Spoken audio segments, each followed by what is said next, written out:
streaming on the JSU Facebook page and on online.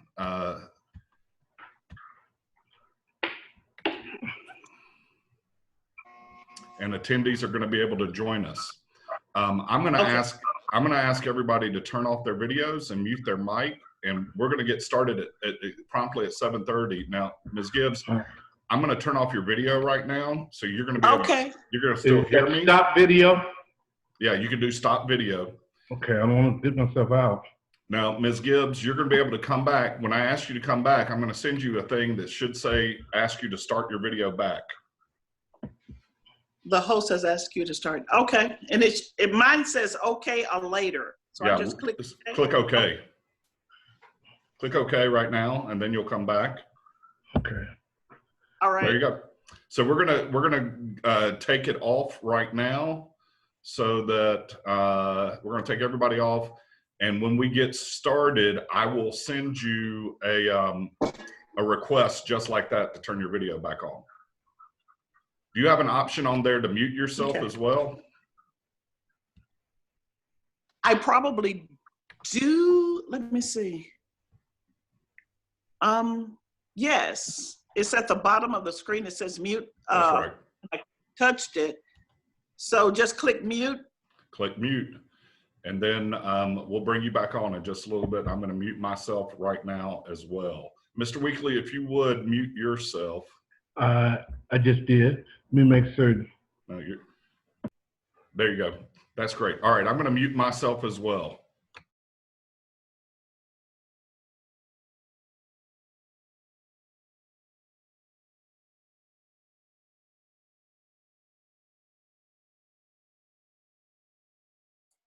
Robbie, I need to get back in. The video just stopped for some reason. Let me go back and put it back in real quick.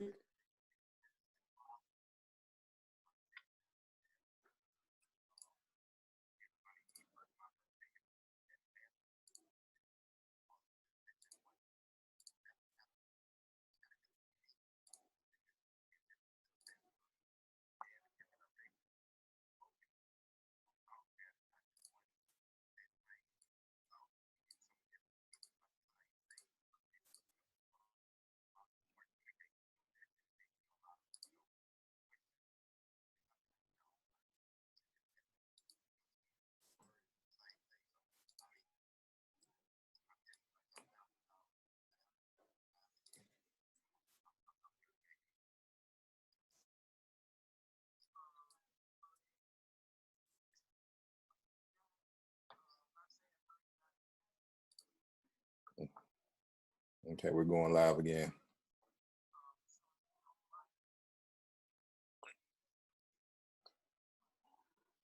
All right, we're live.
Is this signs of some kind of a problem with him? And then you add to that the Skena's book, which came out in the midst of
Hey, Robbie, I don't, it's cut off again. I don't know why it did it again. Let me put it on one more time and see if we can figure out why it keeps stopping. Hope there's not some sort of limit.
Good evening, everyone.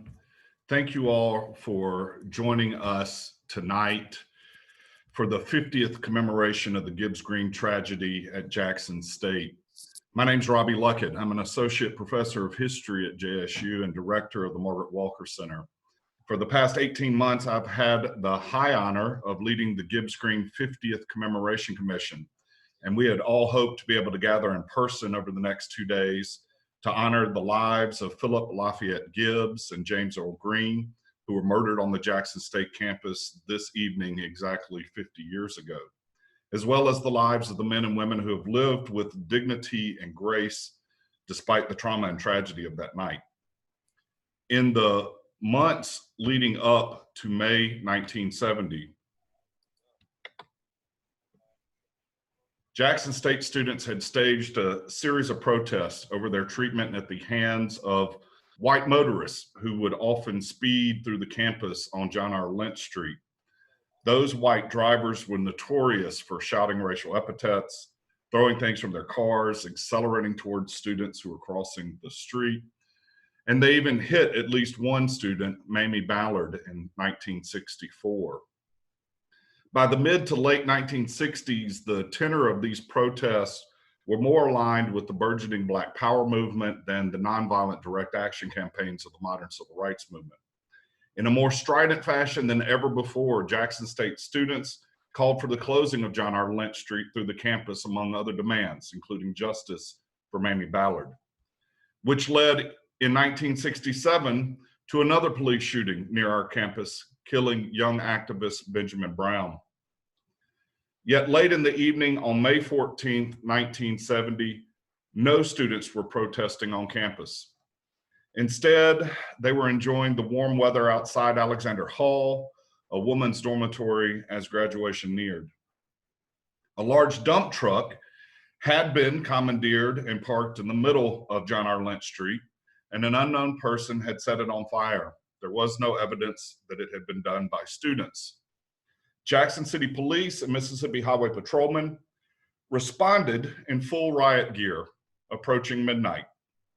They were accompanied onto our campus by the infamous Thompson Tank, a fully armored personnel carrier purchased by Allen Thompson, the segregationist mayor of Jackson, ahead of what he termed the, quote, invasion of civil rights activists during Freedom Summer in 1964. The police and highway patrol turned on Alexander Hall, the women's dorm, later claiming that a sniper had fired on them from the 4th floor, an absurd claim that has been fully debunked. Eyewitnesses have said that a student may have thrown a bottle at the police and that when it broke at their feet, they opened fire.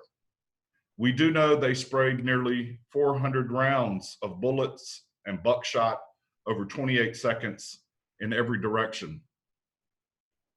When the firing ceased, 2 young men lay dead. Phillip Gibbs, a junior political science major who is married with 1 son and another on the way, unbeknownst to him and his wife, Dale, who will be joining us tonight.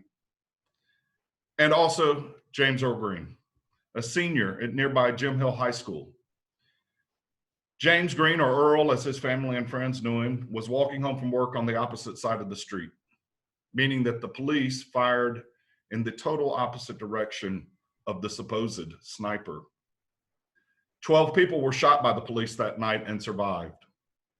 They included Vernon Steve Weakley, who is also joining us tonight, Leroy Spoony Kenter Jr., Gloria Mayhorn, Clemmy Johnson, Fonzie Coleman, Andrea Reese, Stella Spinks, Lonzie Thompson, Red Wilson Jr., Tawayne Davis, and Willie Woodward.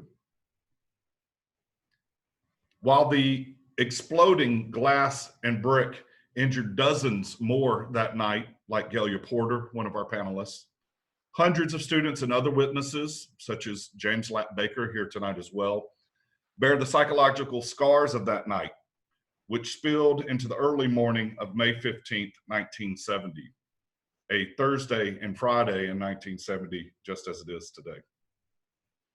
For weeks to come, students, activists, and community members gathered for vigils, protests, and funerals. Graduation was canceled. The class of 1970 received their diplomas in the mail. A number of injured students and the families of Gibbs and Green sued the city of Jackson and the state of Mississippi, represented by the renowned civil rights attorney, Constance Slaughter. An image here of her with Mattie and Gloria McCray, two of James Green's sisters.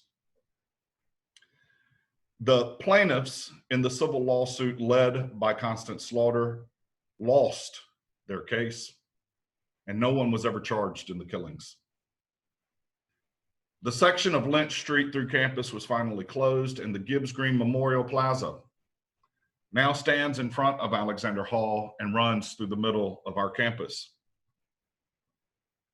And yet, that concession, that honor has done nothing to lessen the trauma for those who survived.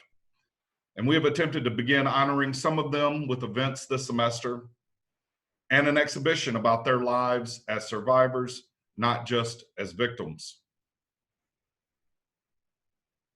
Today, as another tragedy bears down on us 50 years later with the coronavirus pandemic, Jackson State's class of 2020 was supposed to graduate this spring in a special ceremony that was going to include the class of 1970, prepared to walk across the stage for its 50th reunion and be handed their diplomas for the very first time. In addition, the families of Phillip Gibbs and James Green were to accept honorary doctorates on their behalves. While we still hope to host those events at an undetermined time at this point in the future, whatever happens, the moment must not go unrecognized. And I would ask all of you now to join me for a 28-second moment of silence, the length of time that police fired indiscriminately into peacefully assembled students on our campus 50 years ago tonight.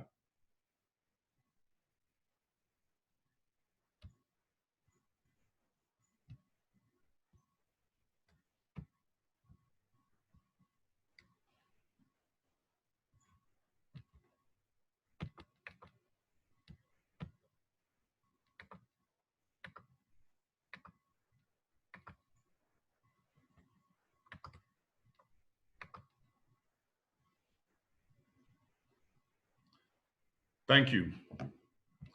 At this time, I'm going to ask our participants to now join us and begin their videos.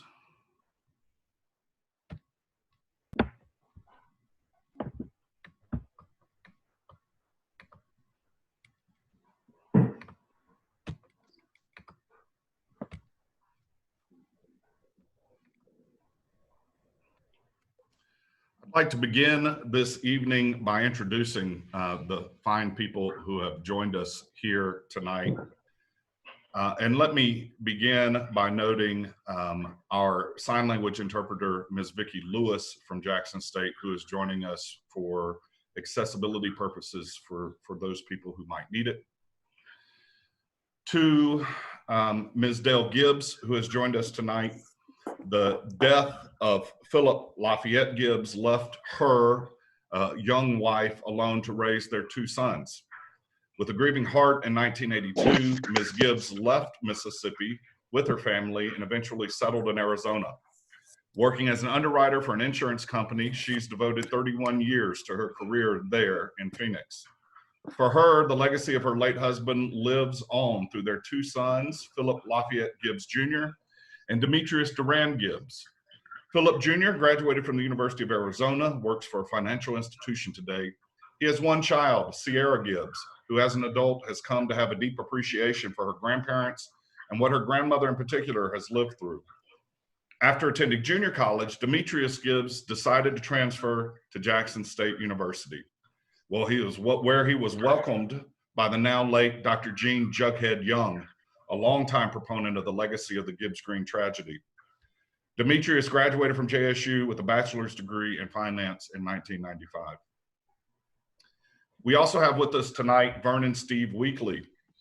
Born December 7th, 1950 in Chicago, Illinois, later relocating to Jackson with his mother and siblings. Weakley is a Jackson State University alumnus and graduate of the University of Houston. He was one of the students shot in the May 14th, 1970 tragedy at Jackson State. His eyewitness account of that night is recorded in his national best-selling book, Standing at the Edge of Madness. Mr. Weakley has been recognized by the Congressional Black Caucus as an outstanding author and is a member of the Omega Psi-Phi Fraternity Incorporated Upsilon chapter and an active member of the Beta Alpha chapter in Jackson. He's received numerous awards, is the founding chairman of the board of directors for the nonprofit Aspire Uplift Foundation, and was a longtime member of the Association for the Improvement of Minorities, personally funding college scholarships for underprivileged students in Texas and Mississippi. Mr. Weakley retired from the U.S. Treasury with over 34 years of sterling government service in the Internal Revenue Service, a decorated supervisor there for over 18 years. While Mr. Weakley's life accomplishments are many, he's most proud of his family, his wife, daughter, sons, and beloved grandkids. Gailya Porter, a native of Monticello, Mississippi, Ms. Porter graduated from Jackson State University with a specialist degree in administration and supervision before continuing her studies at Southern University and the University of Wisconsin-Madison. As an educator, Ms. Porter served as a Baker elementary teacher in Jackson, associate director of Teacher Corps at Jackson State University, a human relations specialist, curriculum coordinator specialist, assistant principal at Raines Elementary, interim principal at North Jackson Elementary, and principal of G.N. Smith Elementary in the Jackson Public School District. She received the JPS 2003 Administrator of the Year Award before retiring 2 years later. Since then, Ms. Porter has worked as an agent for Porter's Insurance, founded by her late husband, Richard Porter. She is treasurer for JSU's Tiger Fund and holds active memberships in the Floors Bluff chapter of Links Incorporated, Jack and Jill, the Jackson Alumna chapter of Delta Sigma Theta Sorority Incorporated, the NAACP, Girl Scouts of America Incorporated, and New Hope Baptist Church. A survivor of the Gibbs-Green tragedy, Ms. Porter became a commissioner for the 50th Gibbs-Green Commemoration, and she enjoys spending time with family and friends, including her daughter, sister, and brother. Finally with us tonight, Mr. Lap Baker. James Aubrey Vincent Lap Baker was born in Picayune, Mississippi, where he grew up in a household of 15, including his parents, siblings, aunt, uncles, cousins, and grandmother. He attended George Washington Carver High as a multi-sport star, and at Jackson State College, he was well known and witnessed the May 1970 shooting standing near B.F. Roberts Hall, close to where James Green was shot and killed. After Jackson State, Mr. Baker received a scholarship to San Jose State University, becoming the first African-American to receive a master's in urban and regional planning from the university in 1972. He then became the first African-American professional city planner employed in both San Jose and Louisville, Kentucky, before returning to Mississippi in 1977 as Director of Planning and Administration for the Mississippi Health Systems Agency. Mr. Baker was the first African-American to oversee the writing and development of a health plan for the state of Mississippi. In 1986, he established Comprehensive Planning Consultants, the first African-American professional planning firm in the history of Mississippi. Mr. Baker taught at JSU as an adjunct instructor for 24 years, during which time he also spent 17 years as Director of Planning and Administration for the Hinds County Department of Public Works, receiving grants over $10 million for the County Board of Supervisors and his department. He's preparing to publish a book of Black poems and is a choir member at Lynch Street CME Church. Thank you all for joining us tonight. Before we get started, I would like to note at this time that the chat function in Zoom and on the Jackson State Facebook page are enabled for you to send your questions for the panelists to us.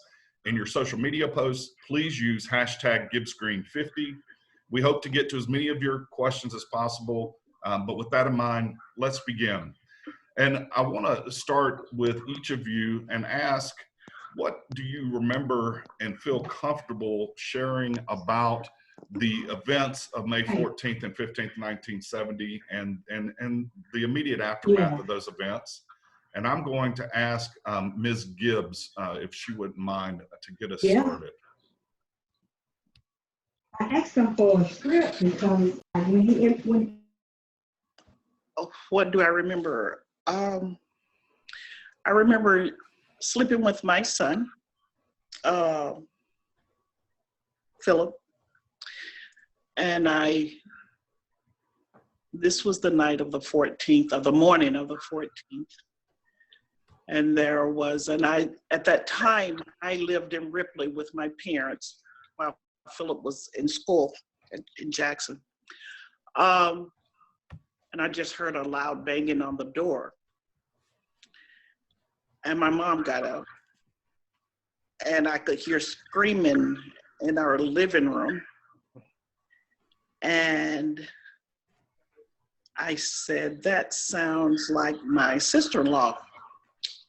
Her name is Noreen. And she said, Phillip has been killed in a car accident. And I thought, oh, a car accident, because he came home. It was, as you know, it was time for him to come home because it was the end of the school year. And my mom said, oh no. And then there was a lot of commotion. And then my sister-in-law said, no, I didn't mean that. He was shot. Mm. Well, that shot, how's he going to get shot? He's in school.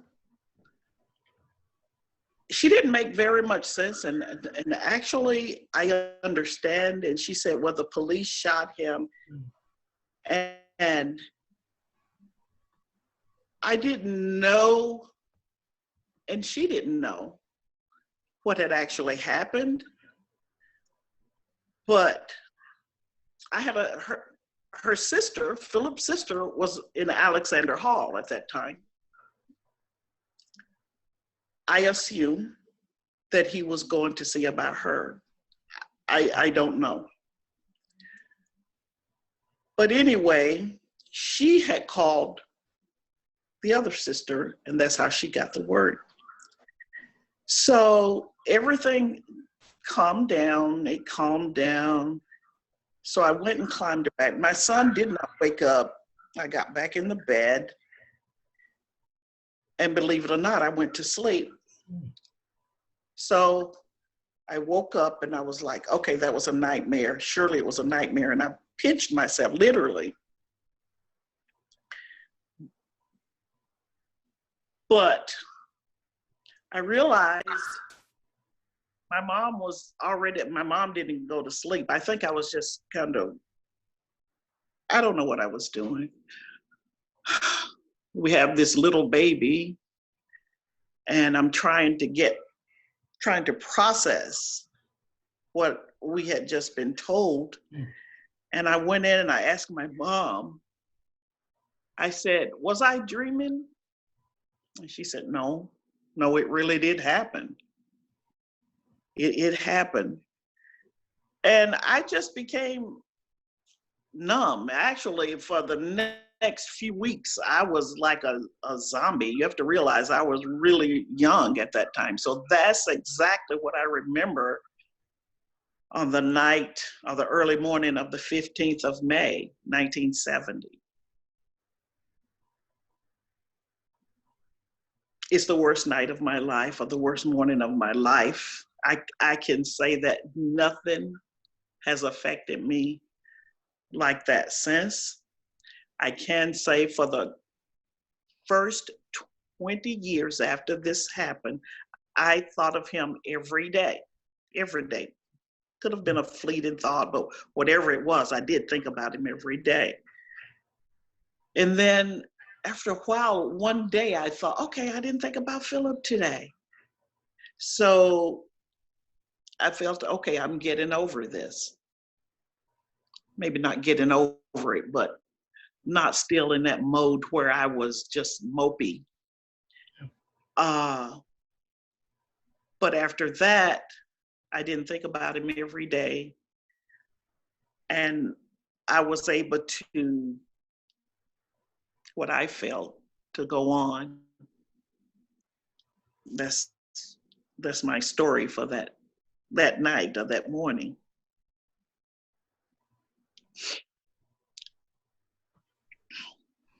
Thank you, Ms. Gibbs. Mr. Weakley. Yes. Would you be willing to share a little bit of your thoughts and memories of that night 50 years ago? Sure, bear with me. I'm emotional too. The night of the shooting at Jackson State was a normal night. I got there around about 7 o'clock, 7:30, and I was hanging out with my frat brothers and some of the Deltas on campus, which is our sister sorority, doing what kids all across America did. We were hanging out on the yard. It was a peaceful night. Nothing was going on.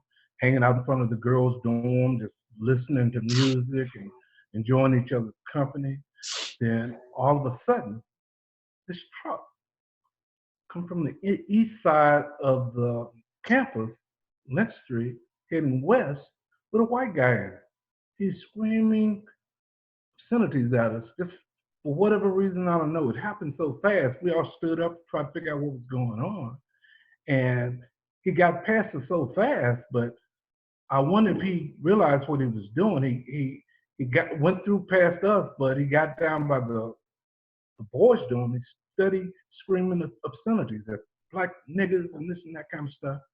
And he got off campus, and understand he was at the far end of the campus at that time, away from us. We were on the east side. He was on the far west side of the campus. And I don't know what happened. I assume at that point he got off campus, called the police, and because the boys at that end of the dorm, they did throw rocks at him. You know, you would think if he was going to pull a stupid stunt like that, he would wait till he got to the end of the campus before he did, rather than do it at the beginning, the entry point where he was coming from. But I guess about 30, 40 minutes later, we could see Highway Patrolmen and Jackson police marching. They were in formation. They had the guns pointed straight ahead, heading back towards us on the east side of the campus. They were just marching in formation.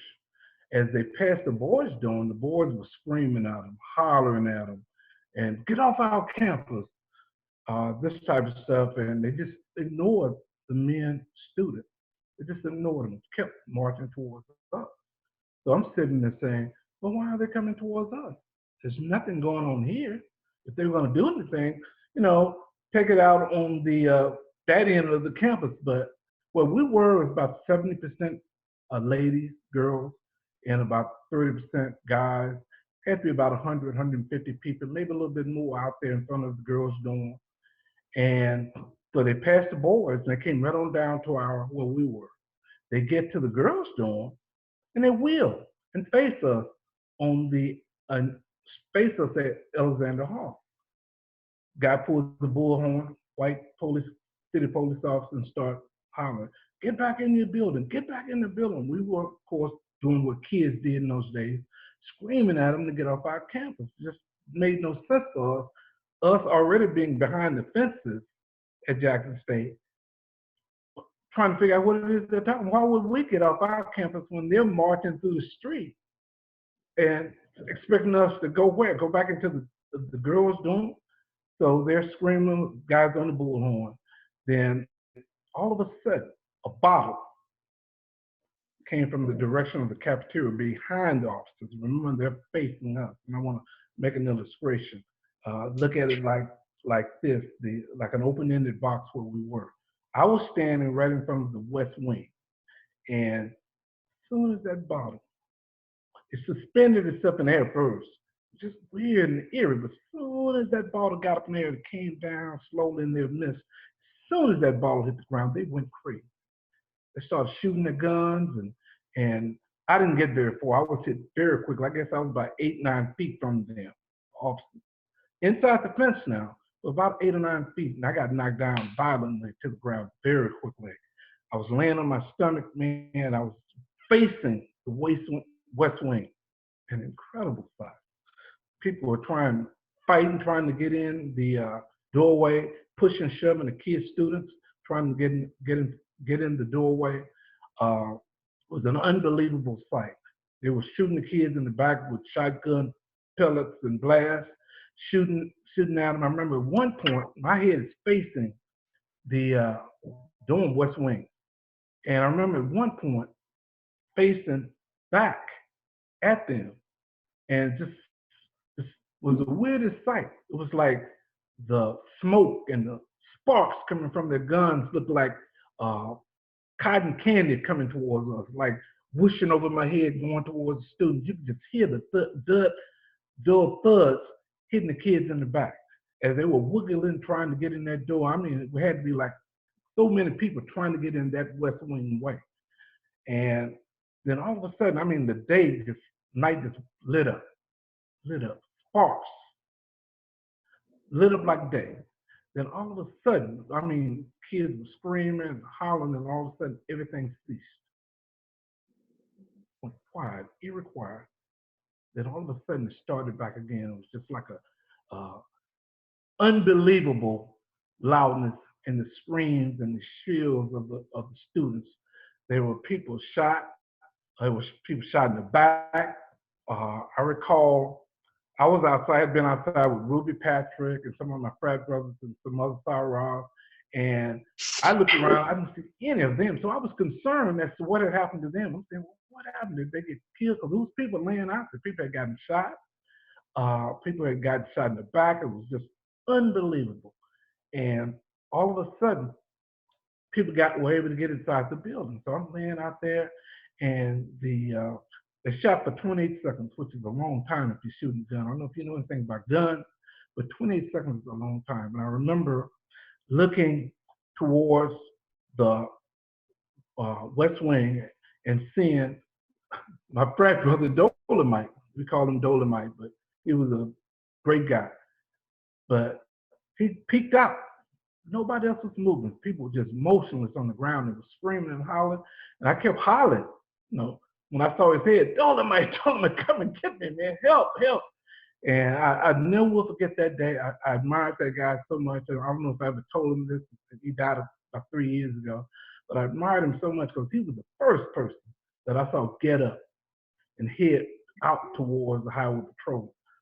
I started to scream and holler and tell him to get back, don't come out there. I'm thinking, man, this guy's gonna kill this guy, thinking he's just maybe attacking him or something. But all of a sudden, he came out, and I'm trying to get up to get to him. I'm hitting the leg, and I'm bleeding. And at first, it didn't hurt. You hear people say they got shot with a gun. They shot with a gun and it hurt, but I didn't feel it at first. It was kind of like, I knew my pant leg was wet. I got hit in my leg right under my knee. And I knew I had been shot, but it didn't hurt at first. But after a while, it started to tingle, and I started to get warm. And I remember Dolomite finally making it over to me. He tried to lift me up, and all of a sudden, a burly highway patrolman pushed past us and threw us back to the ground. Niggas, y'all better stay your ass down. Stay your ass down. And I remember looking around at that point, and Dolomite, they tried to make Dolomite leave, and he wouldn't leave. He was like, I'm gonna stay here. Nigga, get your ass back up in that building. The guy turned that was talking to him and moved away slightly. And all of a sudden, Dolomite came back. He came out there where I was, but we're there, and now we're looking around, and I hate to say this, but Phillip was laying about 8 feet away from me. About 8 feet away from me. He had been shot in the head. A guy by the name of Antoine was next to him, just rocking, putting pressure on the wound in his head. Blood was spurting. It was a terrible sight. I'm laying there looking directly at him. All of a sudden, the highway patrolmen started coming up, and they were pushing people around. At one point, they grabbed me and Dolomite and drug us to about 5 feet, within about 5 or 6 feet of Phillip. Then they were bringing other people. They were just dumping them in there. It was like a pile of us. And I recall one highway patrolman walking over, 2 highway patrolmen going over to Phillip, and they just stood there. They didn't do nothing. They stood there and looking at him. And I'm like, what is going on here? Why can't they render aid? Why can't they help? They did not. They just stood there looking. I remember one of the highway patrolmen came back over and told Dolomite to get back in the building and leave me out there, because I'm bleeding pretty bad, but he didn't. He refused to. And at that point, I told Dolomite, they kept saying, leave him for the ambulance, and I kept saying no. And Dolomite drug me inside the building, practically. And the sight, you thought it was loud outside, man. It was like a train running through that building. The screams of the girl students, and it was just incredibly powerful energy running through that West Wing and the girls' dorm building. After a while, we made our way. Dolomite was dragging me practically to get inside the building. I had refused to stay out there in the pile, and we went walking down the building. I'm bleeding. He put a tourniquet on my leg at a couple of points. We went up to look to see what happened to Ruby. Me and Ruby Patrick were very tight. Her mother, in our freshman year, they asked me to look out for Ruby. And me and Ruby were good friends, and all the other sorors, of course, too. But we went to her room, and I remember getting up there, and she had heard I'd been killed. So I saw you get knocked down, and they told me you were dead. And she, was crying, and we were trying to console her. And all of a sudden, you heard this dull thud, boom, boom, boom, boom, boom. Didn't know what it was. Look out the window. It had to be 100, 200 National Guardsmen. The thud of their feet as they was marching to get in position was just incredible. It was like you just knew something bad was about to happen. And looking out that window, we saw them like they were just ready to join the battle. Like, man, we missed it, but we're going to get in. But ambulances were wailing, the sirens were wailing. It was incredible. At one point, they said everybody who was wounded come out the building. My frat brothers drugged me out on their shoulders. Had one frat brother by the name of Robert Grant, he's dead now, was an ROTC guy, and he had tied my leg up with a tourniquet to keep me from bleeding to death. And they kept saying, "Swellos, you're bleeding to death." That was my nickname. So we get outside, and there was ambulances everywhere. I mean, like dogs wailing.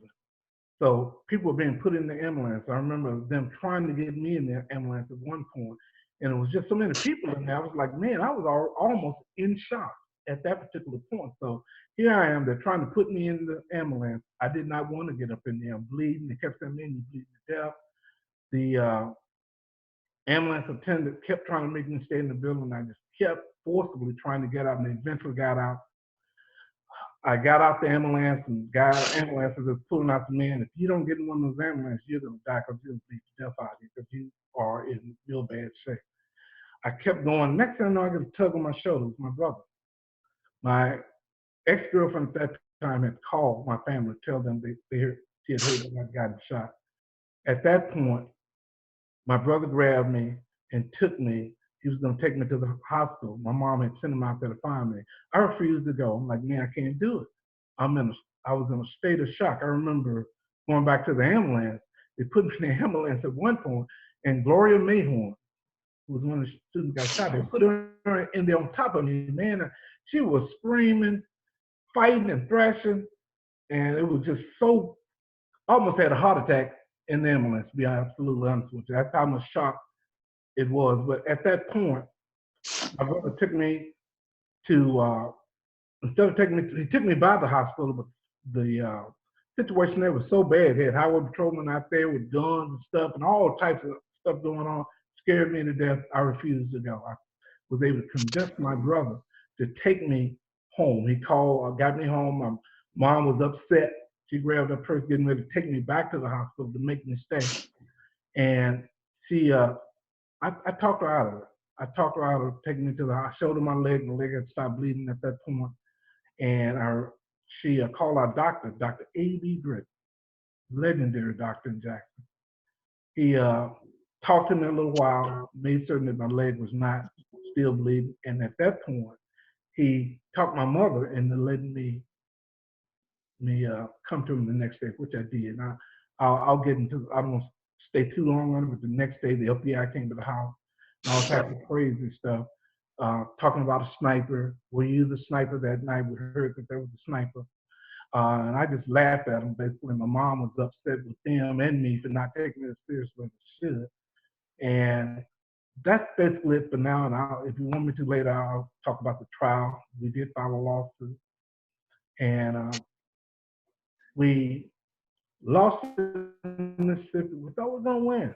Most of the jurors were crying during the trial and all types of stuff. We just thought, man, you know, these people on our side. And we're gonna win. We lost in Mississippi. We lost. But we definitely want you to share a little bit more later about those experiences. I'll note, Ms. Gibbs, especially that people are very moved online by your sharing your experiences, and with you too, Mr. Weakley. They have been commenting at length about how important and powerful this is. So just know that people are really grateful for that. we have time. And I would also note that no one was ever arrested, so there was never any justice served whatsoever. But Ms. Porter, I'm going to turn it to you and let you have a chance at this point to join in, please. Thank you. Thank you. To the listening audience, I need you to use your imagination. I want you to think of a thoroughfare that runs down the heart of a campus.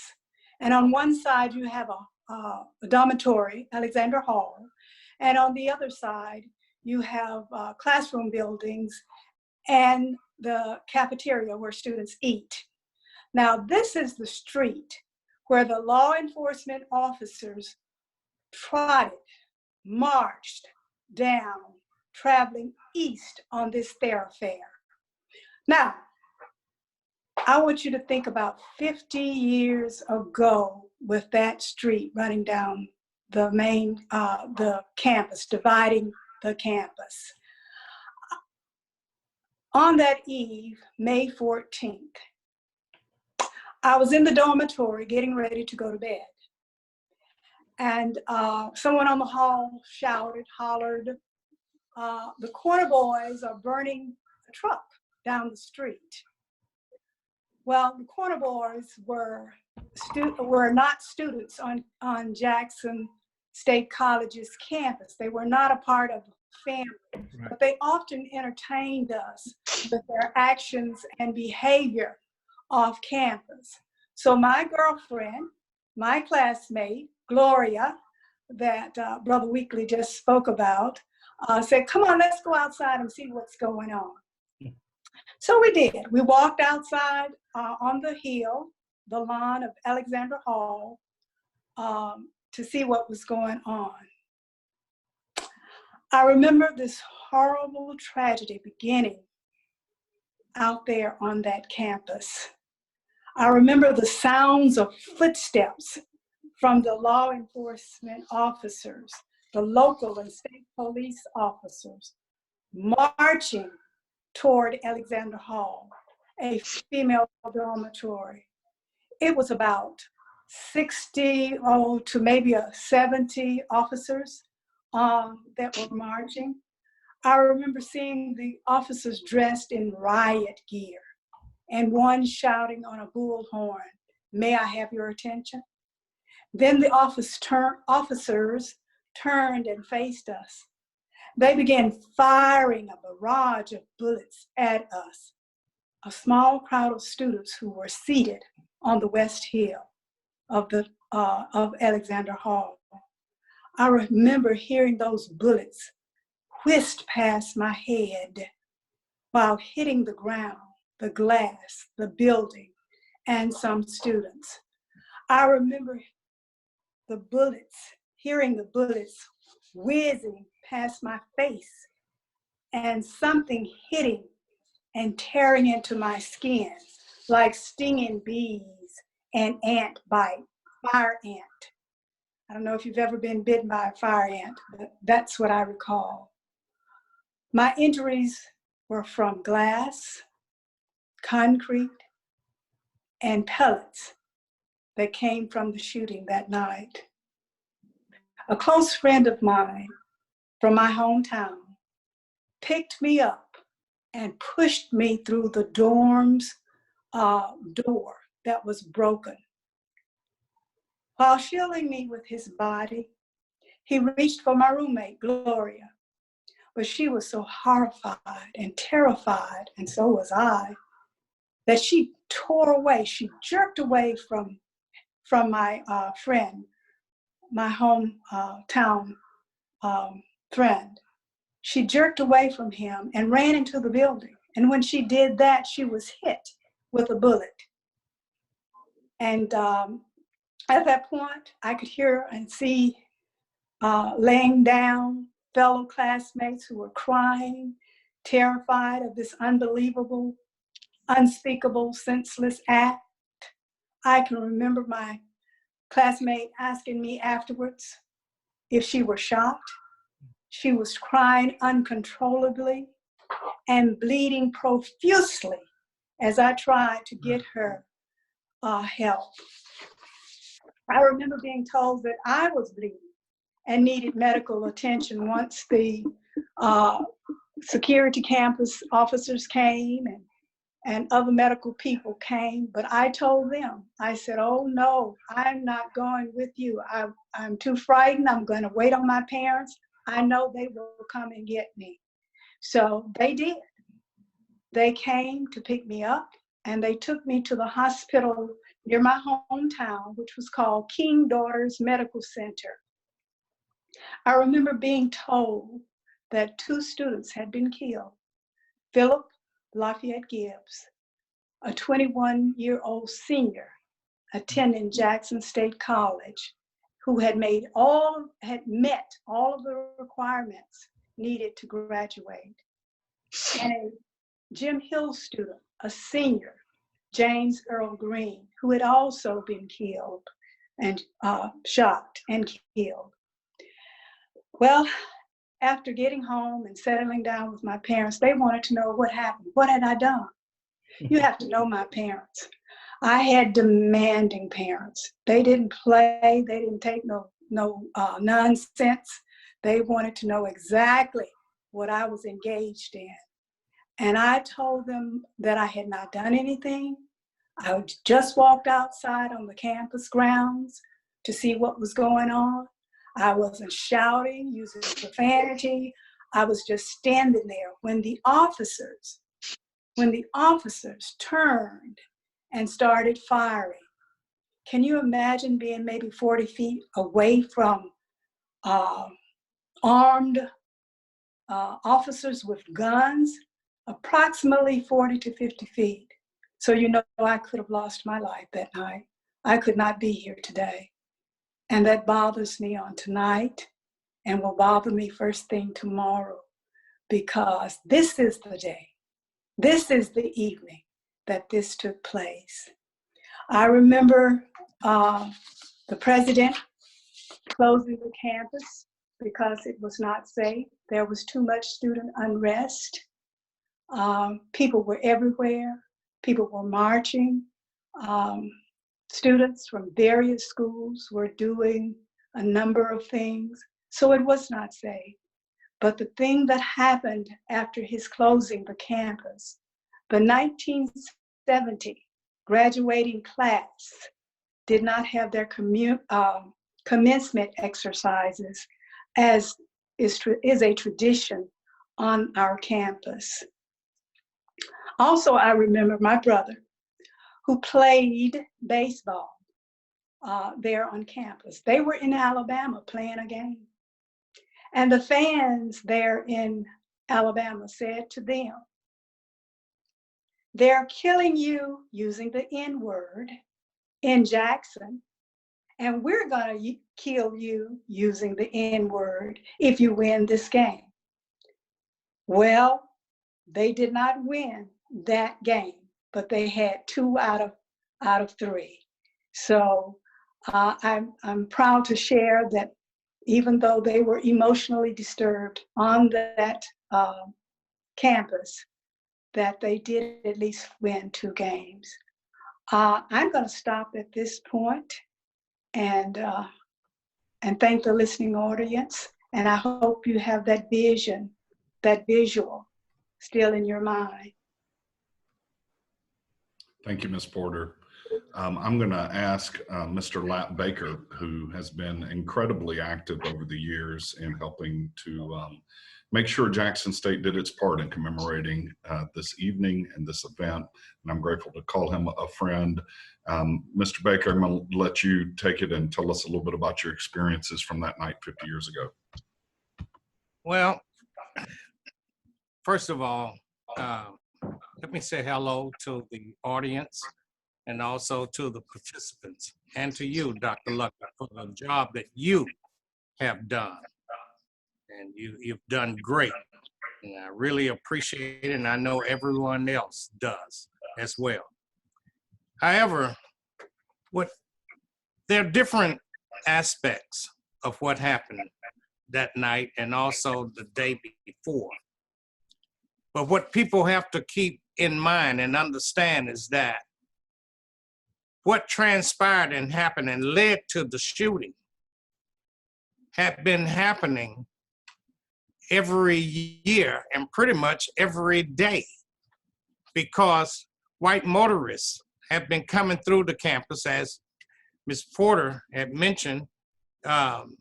Lynch Street was 4 lanes traveling east and west, and they would come through hollering out obscenities and the N-word, and sometimes throwing some rocks and bottles. And during that particular time, students who came, I know who came when I came there in '66, didn't allow anyone to do harm to them, okay?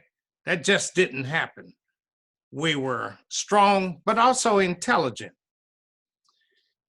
On May 14th, as everyone has mentioned, everything pretty much had settled down. It was quiet. Mr. Weakley mentioned about the students lying down on the campus, on the grounds at the girls' dormitory, Alexander Hall. My frat brother and I, my roommate, Phil Dotson, and I, and another frat, Bill Overton, we had gone down the street and came back up, and all the students knew us. And we asked everybody, calm down. We're getting ready to graduate. We don't need any hassles or anything else. So just settle down. Let's stop it. Everything was quiet. You couldn't hear a pin drop on May 14th that night. I wasn't on the Alexander Hall side. I was on B.F. Roberts' side. That's where James Green was killed. He was pretty much 10 or 15 maybe feet or so behind me or to the left of me. I was with some of my, during that time, we called them running partners, basketball players. Cornell Warner, who played with the Lakers and the Milwaukee Bucks. That was my ace. But anyway, we were on the fence and we saw and heard the marching coming up from the west, from Prentice Street on Lynch Street. All we could hear was chack, chack, chack, chack, chack, chack, chack, chack. And we looked down and saw all of the city police officers and highway patrolmen marching up. And they came up, and we were holding on the fence on the B.F. Roberts side. Let's keep in mind, I wasn't here, first of all, for the court hearing. I was in California in grad school. However, for anyone to say that a sniper was on the 3rd, 4th, 5th, 2nd, or 1st floor of Alexander Hall is a lie. No male student could go past the water fountain in Alexander Hall. I know this. I know Swalo, he knows it, and everyone else does. But if there were a sniper, and I'm saying this before I finish up on what I started out. If there were a sniper on any floor, why would you be shooting on B.F. Roberts' side? When the shooting first, this guy stood out front and he said, "May I have your attention, please?" And when he said that, a bottle was thrown and it burst. And when that bottle burst, that's when all hell broke loose. And all you could hear was, and all I could hear was this, oh, oh, oh, oh, oh, oh, oh. I had hit the ground. I was pulling grass, crawling. I had an apartment behind the campus on Morehouse and Cleveland Avenue. All I could see over my head was fire, flames, bullets going over my head. Luckily, I didn't get up. I kept crawling. But also keep in mind, and I want everyone to keep in mind, that God had to be with us. He had to be with us. Sure, 2 individuals were shot and killed. I knew Phillip very well. He was a quiet person, would do anything to help anybody. I didn't know James Green. I ended up meeting his relatives afterwards. But more people would have been killed. Keep in mind, over 400 shots were distributed on both sides of the campus. I don't call it a riot. I've always called it a massacre. But I've always said that, in my opinion, it was planned. It was planned, okay? But I made it back to my apartment, and my friends were with me. I heard no more shooting. I said, let's go back. They said, no, Lap, we don't need to go back there. I said, let's go back. And we went back. And that's when Dr. Gene Young, who we all call Jughead, he's another our frat brother, he was reciting I Have a Dream by Martin Luther King. But at the same time, I also want to give recognition to a person that most people tend to overlook, and that's Dr. John A. Peoples. Dr. Peoples stood with the students, has always done it. And I will always speak the right thing, always. But that particular night, I would never forget in my life. I've always said this. I was interviewed when I moved back to Mississippi in '77. I started teaching as an adjunct instructor at Jackson State in 1979. And the first thing I asked my students, I said, how many of you in this class know what happened on May 15, 1970? And when I didn't see one hand go up, that ticked me off. And I went to Dr. Peoples and I told him, and he said, if you want to put something together, I said, I do. And the first one we put together was 1980. And it's been going on ever since.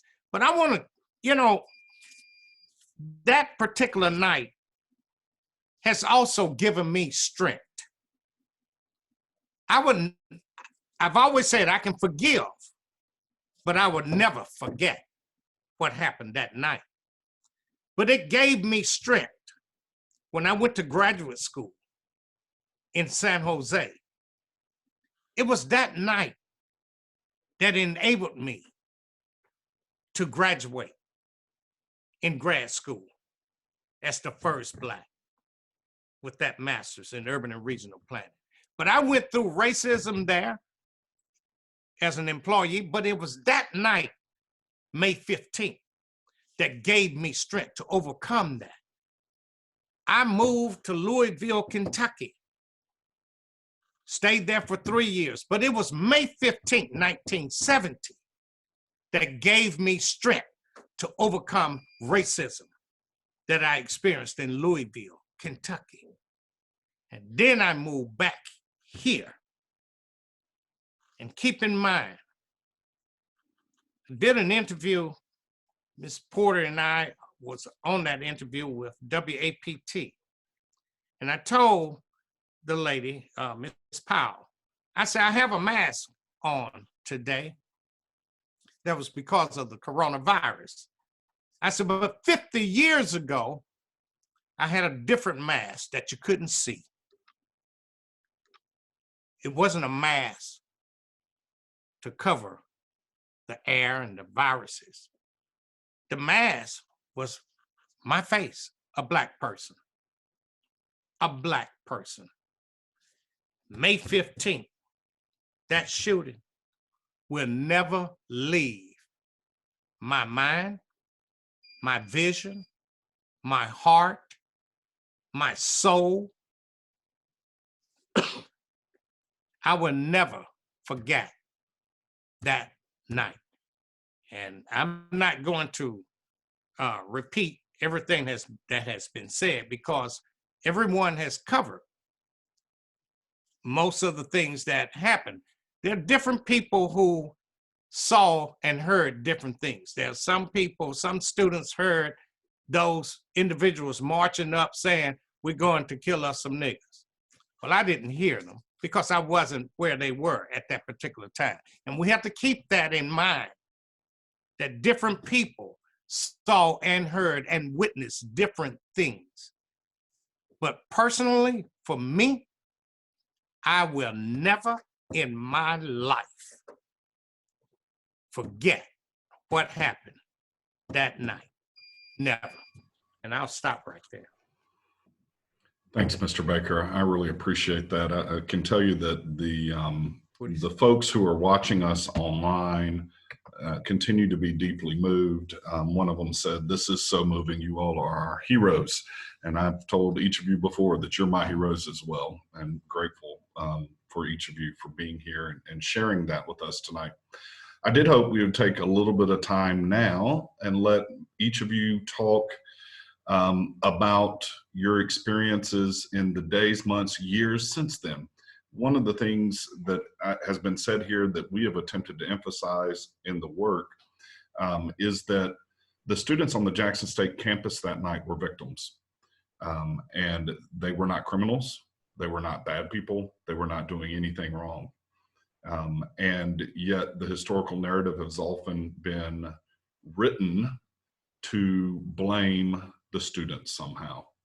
And I hope that we can correct that, or at least begin to correct that now and moving forward, and help folks to understand that the criminal activities were ironically on the part of the police who marched on our campus, and they had the intention of rioting that night and creating a riot. But with that said, I'd like to give each of you guys a little bit of time to talk about that time since then, and about your lives, not as victims, but as survivors, and what you've experienced and how you've gone on in the days since then. And after that, I'm gonna see if we'll have time. We're running a little low. See if we'll have time to field some questions from the audience online. And so, Ms. Gibbs, I'm gonna ask you to unmute your speaker so that you can get us started off again here. Okay. Actually, my life has been pretty darn good. Like Dr. Luckett said, I moved here to Arizona in 1982. I raised fantastic sons. They weren't perfect, but I have never had a problem with them. So I have to pat myself on the back for that. I do sometimes get a little sad because, especially with my youngest son, Demetrius, he never met his father. Well, of course he didn't. Phillip does not remember his dad because he was too young, but Demetrius, on the other hand, he wasn't born. I wasn't aware that I was pregnant. And so I raised fantastic sons, and I have a granddaughter that I am so proud of. She is spoiled. And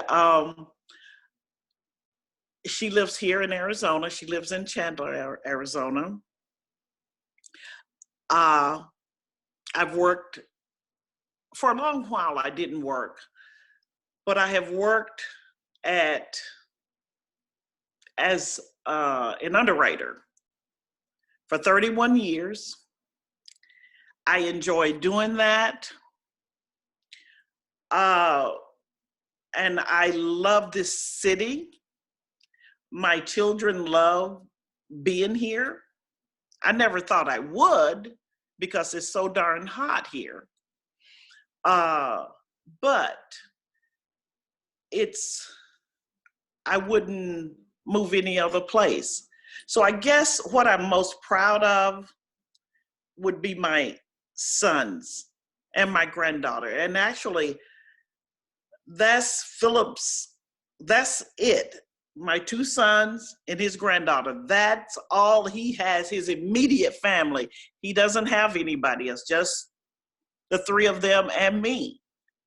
So, and I think he would be so proud of his sons. And I definitely know Sierra would have, that's my granddaughter, would have him wrapped around his finger. And because he was just, those of you that said you knew him, he was funny. He was quiet. And after all these years, though, I didn't think I would. I read Mr. Weakley's book. Well, I didn't read it all. I couldn't get through it. I read 4 chapters. And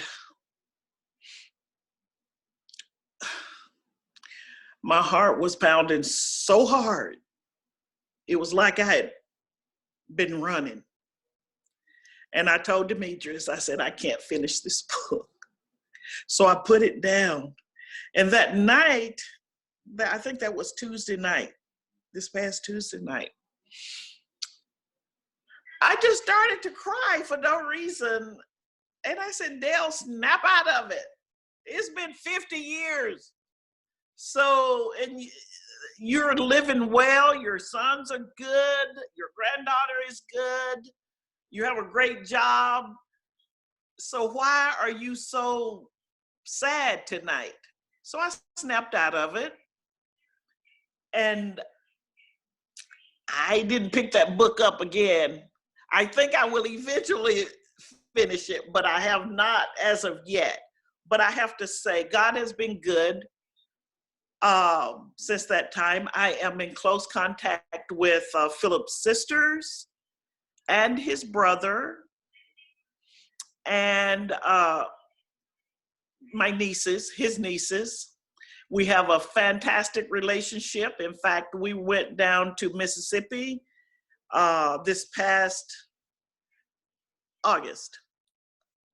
And they came down, they live in Nashville.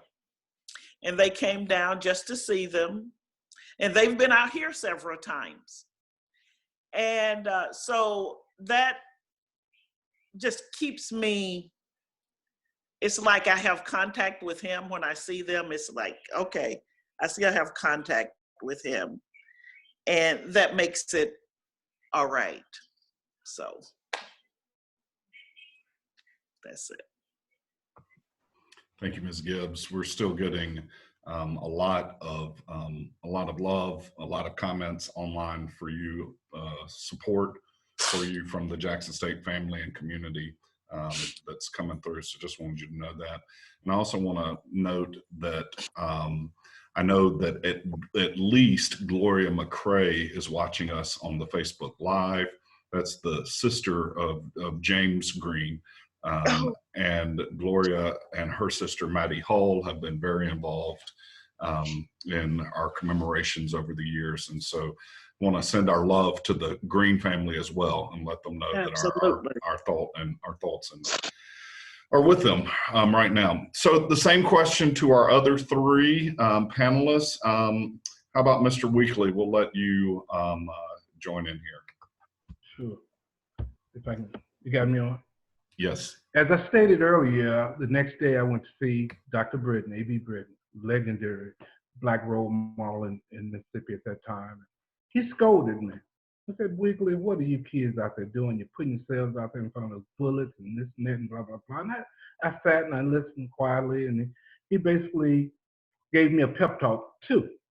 In that he said, this is how you do it, man. You get in that system and you work hard and you show them that you're better than anybody else, or you show them who we are, your character and that type of stuff, and not your color. And at the time, I guess I didn't fall for it. I did believe it. I hate to say that. Because from there, I was a 2-gun toting, pump shotgun in my trunk guy, raising all types of hell in Jackson. As a result of that madness from the shooting at Jackson State. I was so mad, so upset, angry. I remember one time the Ku Klux Klan marching in Jackson. They had marched in Jackson in many, many, many years, but they marched in Jackson. I remember me and Joe Neely and Sylvester Thompson, all of us going down there, boy, to raise hell with the Klan and just go head to head with them. They were meeting down at City Hall, and man, everybody was out. I remember us stopping at Peach's Lounge, plotting what we were going to do, man. What we're going to do to the Klan. We're going to get down there, boy. We're going to tear them up. And got down there and we're raising hell. This was sobering for me. The next day, people called in my house, Weakley. Man, you're on the front page of the paper. And there I was, all this rage and anger in my face. My arm just raised, mouth wide open. And they captured me, and I looked at that picture, and I thought, Vernon, that is not you, man. That is not me. I know I'm mad and upset, but that was not the way. I remember what Dr. Britton said, man, Weakley, you gotta do it another way. You just can't fight them fire with fire. You gotta go another route. And from there, shortly after, I left Mississippi. I went to Houston. Got a job with the Internal Revenue Service. And I'm gonna make this very short, man. I was a law-abiding citizen, got into management, 18 years, stellar career with IRS. And I remember at my retirement party, my brother sharing with the people, all these people came to my retirement party and said, man, I'm so glad you started working with IRS. My brother was a 2-gun toting, hell-raising, and fighting. And they were like, Mr. Weakley? You know, I had changed, but like Lap said, man, it made me the man that I am today. That shooting. And every day since, I've thought about it. What happened? I've had all types of metamorphoses. People ask, well, standing at the edge of madness, what does that mean in your book? It wasn't. A lot of people thought it was because I was standing out there right there in front of the highway patrolman when the shooting started. But it really was the madness that I went through the night after the shooting. My mind was just going crazy. But to make it short, it made me the man that I am today. It made me goal-oriented. It made me the person who wanted to achieve so that I could prove that I was better or as good, if not better. The managers that I worked with, man, were from Harvard, FIRA, Rice University, all of the major schools. Here I am at Jackson State. And guess what? Every year, my groups would always be the best. Had a listing of all these 30-some groups, top of the line, people fighting to get in my group because of that toughness and that, not toughness on my employees, because I always was known as a pretty good guy with my employees, but I had to achieve and do well. I had to get along. I had to do like Dr. Britton said, which was get in the system, show them what you're made of, show them that character is what makes a man. And that's what I did. But I had some tough times, man. After that, I was a wild man, but God saved me and He straightened me up, sent me on about my way, and I've had a great life as well, very successful life as a result of what I experienced at Jackson State. Well, thank you, Mr. Weakley. Let me tell you that there are people on Facebook who are right now attempting to purchase your book, Standing at the Edge of Madness, and we are being informed that it is currently out of stock on Amazon, so you better get them some more copies so people can. And let me say this, I've written several books. Standing at the Edge of Madness was my first book. It wasn't written to make any money. Gene Young, Jughead, was the first person talking into writing that book, but it wasn't done to make money. It was to heal my soul. It was very liberating for me, and it was to heal my soul, to get me back to normal. Because, like I said earlier, the shooting in Jackson State for 25 years until I wrote that book 25 years ago now was like a weight around my shoulder, was just anger in me. But writing that book was purely therapeutic for me, and it wasn't done to make any money off of it. Thank you. Yeah, thank you, Mr. Weakley. And let me apologize to Mrs. Gibbs too. The book is very graphic, in detail, and so I apologize. So I should have warned her. Ms. Porter, how about you take a shot at this this question about your life in the days and years since May 14th and 15th, 1970? Okay. After leaving King Daughters Hospital, where they removed debris, pellets, glass, concrete from my arms, my hands, where I received a few stitches, and my legs, I was determined that I was going back to school and get my degree because I wanted to be a productive citizen. I wanted to be a financially stable citizen. Not that I'm there now, but I'm still trying. That's my goal. I left there and I worked for Delta Airlines. I left Delta Airlines, came back to Jackson and worked in the Jackson Public Schools, worked at Jackson State for a few years, but my working at Jackson Public Schools, I was a principal of an elementary school, and under my supervision, the school became a level 5. So that was an achievement that I'm very proud of for the school. After that, my late husband had founded Porter's Insurance. And of course, I wanted to keep his legacy going. So now I'm working as an insurance agent, in an insurance agency.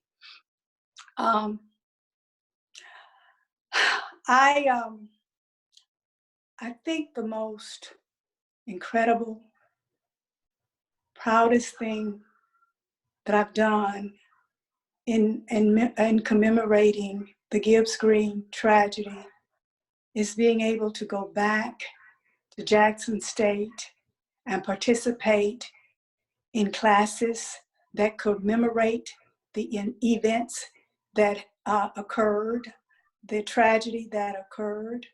And each year we have had some kind of commemoration for the Gibbs-Green tragedy. And I think that's so important that we don't forget the history of what took place May 14th and 15th, 1970.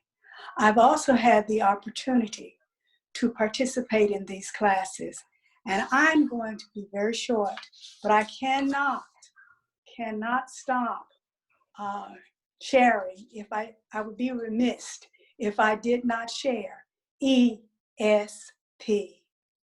which simply means we should be educationally driven. We should share, communicate with our children, letting them know education doesn't stop today. It's forever. You must grow every day and continue your education. The S is spiritually. We must forget about being spiteful, hurting others, being totally non-caring for the human race. We must put the human race first. So spiritually driven, I think of loving, caring, and sharing. Those are factors of being spiritually driven. The other one is P, politically driven. Our forefathers have worked and given up so much that we would have an opportunity to have a voice politically. We should learn the candidates. We should know who they are and what they stand for, and then make a selection. And most of all, go out and vote. I close with using ESP. Do you think it'll make a difference? What do you think? Thank you, Ms. Porter. Mr. Baker, I'm going to let you unmute yourself and ask you to share a few thoughts about your time since that night. Well, as I mentioned earlier, that night really it changed my life. It really changed my life. In fact, when I received the scholarship to attend San Jose State University, I rode on a Greyhound bus for 3 days from Mississippi to California.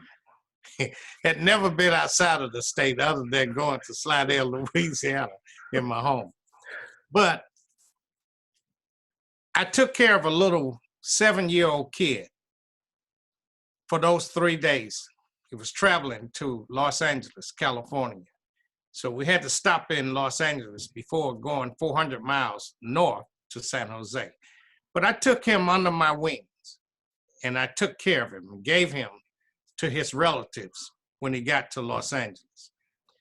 It was May 15th who gave me that insight to do that. When I arrived in San Jose, I didn't know anyone in San Jose. I stayed with the chairman of the department, a white professor and his wife. I lived there for 2 weeks and then spent another week with another white professor. These individuals became my friends. My friends. Coming from Mississippi and from Jackson State. First of all, I had never been in a classroom with a white person until I went to San Jose State. And I was the only Black in all of my classes. In all of my classes. What it did, it enabled me to do something that Mrs. Porter stated previously about, in other words, not holding grudges. I can forgive, but I would never forget. That doesn't mean that you can't love and care about other people.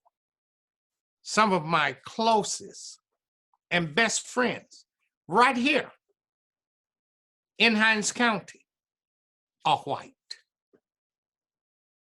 Very close. My thing is this.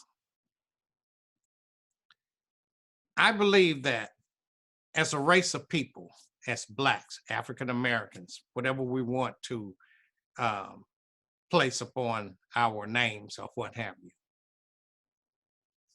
I always told my students, keep your double E's open.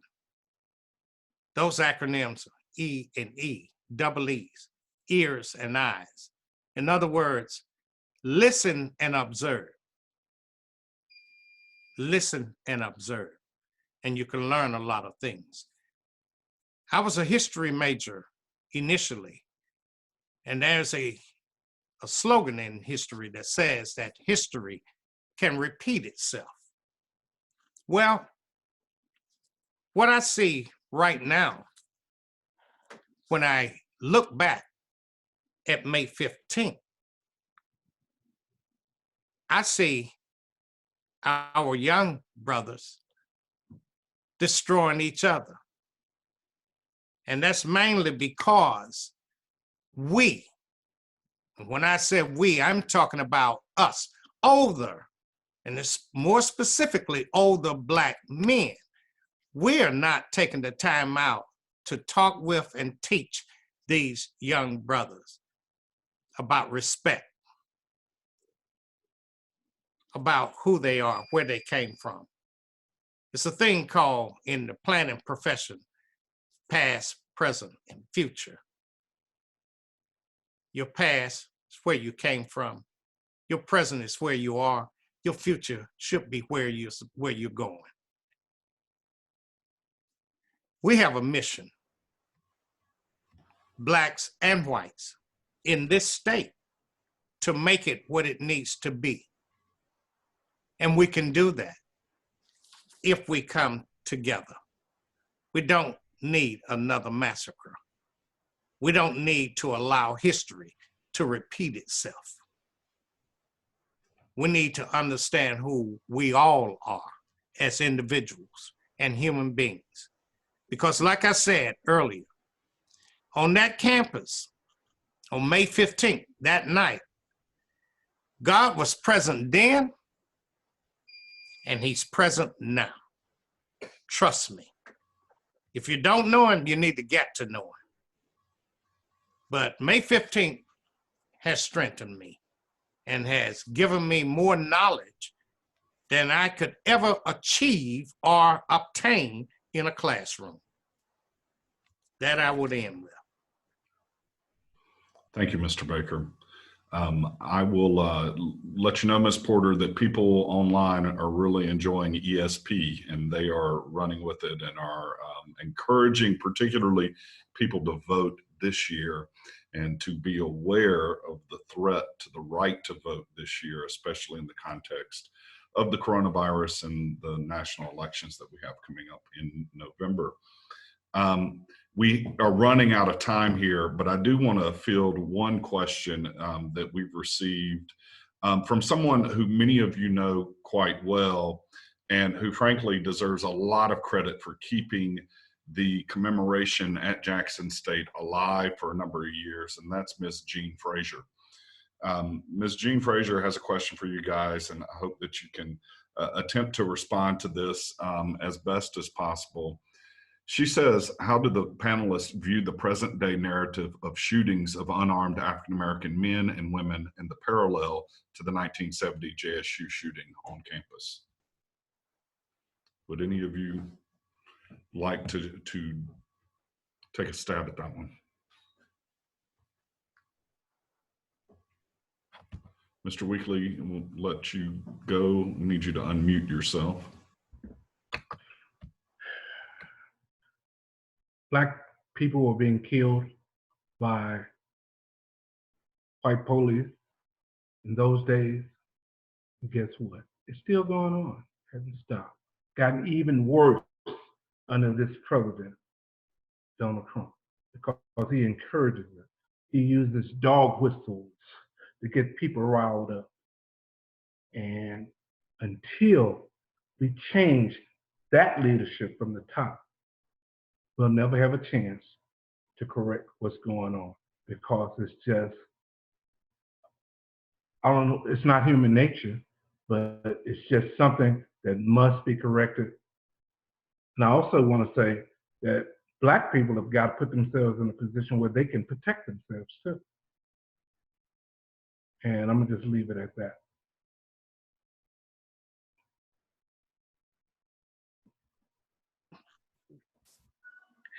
I would like to say that it's just a different form, even though they killed my husband and James Green back 50 years ago. It's still the police, primarily white policemen. You see a sprinkle of Black faces in there where they're going rogue, but primarily white policemen. And I get the distinct feeling that they're afraid of the Black man physically. otherwise, why would they do that? Why would they just kill a person without, it's like they don't have like they're not human sometimes. So I have to think that they are afraid of them. And in some instances, perhaps they should be. But to just kill an unarmed Black man, you have all of the firepower. Why? Why would you do that? Even if he did something wrong, even if he broke the law, there are laws to handle that. There's the justice system, supposedly, to handle that. So if he did something, arrest that person. Let's go through the legal channels to handle the situation. But I find that is not what is happening these days. And I fear so much for my sons. I tell, my youngest son is, Phillip is kind of laid back, kind of like his dad. Demetrius, on the other hand, you have to kind of, okay now, you know you're Black. It's not that you're Black, so just be careful. And we live in a city, Phoenix, it's a huge city, 3% Black. So, and I have to tell him, you know, you be careful of what you say, how you say it, when you say it, how you drive, how you're driving, just be careful.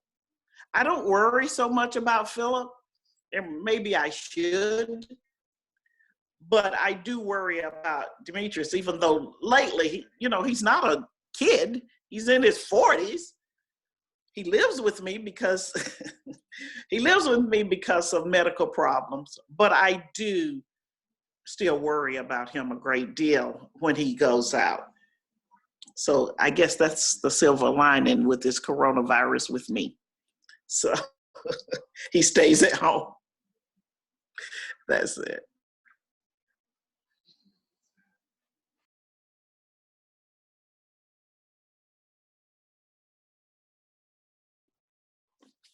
Okay, good. Am I on? Mm-hmm. Ms. Frazier,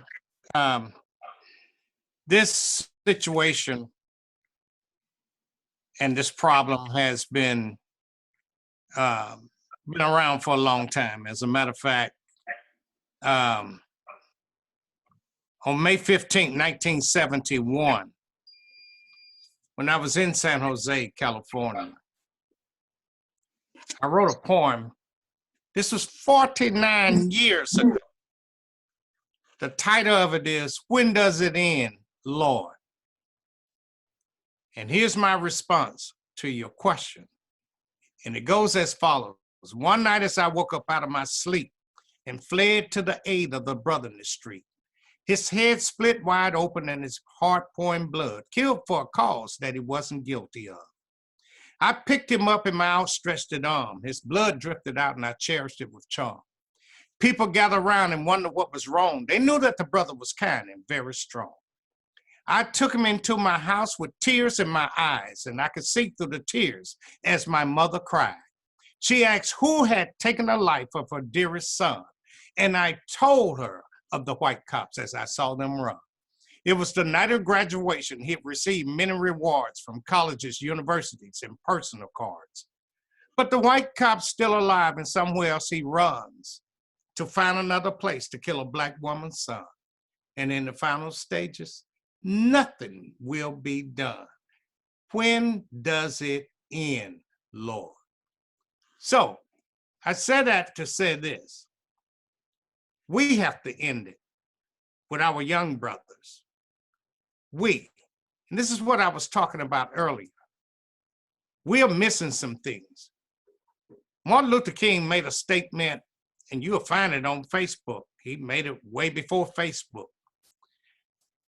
that the Black African-American race is the only race of people in this country that has ever been slaves for nearly 250 years. Why are we hated so much? And now we're hating each other. So it has to stop. When does it end, Lord? I'm finished with it. Thanks, Mr. Baker. I really appreciate all of you and all of those comments. There's so much more that we could say and get into. People online are sharing and having some of the same conversations with their sons, and they love the poem Lap. There are questions about the role of protests and whether protest movements are effective means of creating real change and whether that continues today. There were questions about the conversation around how the students, the narrative historically was told that somehow the students were to blame. And I do want to be clear, they were not to blame, that it was the police who came in, and yet they have attempted to criminalize. Ms. Porter, I see you, so come on and jump in here, please. I'll be very quick. I do think that both my brothers have hit on some points that are very, very important. Education. I'm going to refer to that word, education. Maybe we should have a class, a course called 101, How to Deal with Police Officers When Approached. Absolutely, and we know that plenty of particularly Black families have to have that conversation with their children. And it's unfortunate.